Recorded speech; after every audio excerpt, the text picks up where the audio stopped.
Assalamualaikum warahmatullahi wabarakatuh. Waalaikumsalam warahmatullahi Allahumma sholli ala Sayyidina Muhammad wa ala alihi wa sahbihi wa barik wa sallim. Dengan mengucapkan syukur Alhamdulillah, hari ini hari Sabtu tanggal 2 Mei 2026. Kami berada di Desa Krung Bekah, Kecamatan Pesangan Selatan, Kabupaten Biren. Kami hari ini dari Dewan Pimpinan Wilayah Front Persaudaraan Islam Kabupaten Biren bersama Hilmi FPI, Hilal Merah Islam atau Hilal Merah Indonesia. Hilmi FPI Biren berada di Desa Krung Bekah, Kecamatan Pesangan, Kabupaten Biren dalam rangka penyerahan atau serah terima satu unit sumur bor serta pompa air dan meteran listrik yang akan diserah terimakan langsung oleh Ketua Syura DPD FPI Aceh, yaitu Tunku Haji Jalaluddin Haji Mukhtar atau yang sering disapa Abu di Payagareng, dan disaksikan oleh Tunku Kecik atau Kepala Desa, dan juga saya didampingi oleh Sekwil FPI Biren Tunku Mukhlis, dan juga mewakili daripada Hilmi atau penanggung jawab program Hilmi FPI Biren, pelaksana tugas Tunku Fadli atau Abi Juang. Dan juga hari ini hadir ibu-ibu, yaitu penerima manfaat dan juga daripada keluarga penerima manfaat. Jadi berjumlah padimboh berapa keluarga?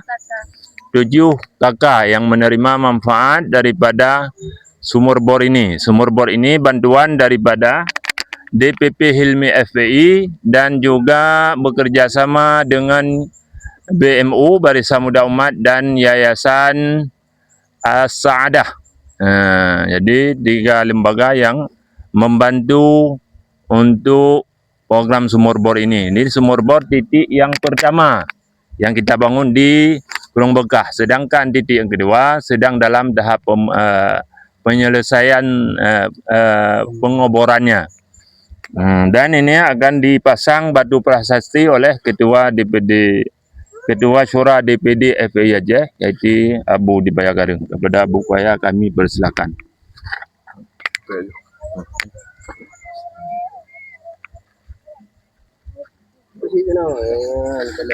Bismillah wa ala millati Rasulillah sallallahu alaihi wasallam. Alhamdulillah.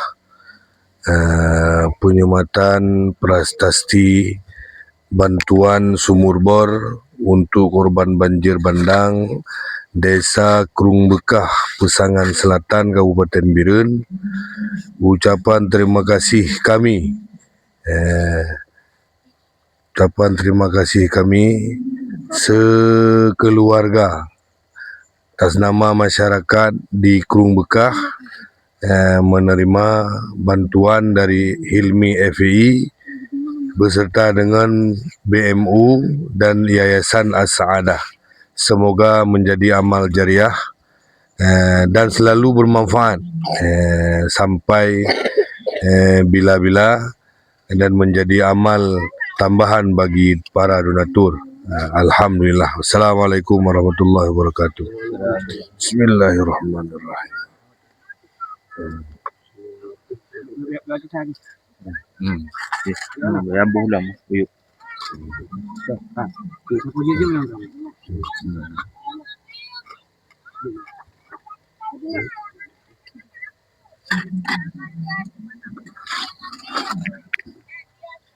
Jadi sumur bor, sebelum ada sumur bor ini atau air bersih ini, mereka sebelum bencana 26 November 2000 September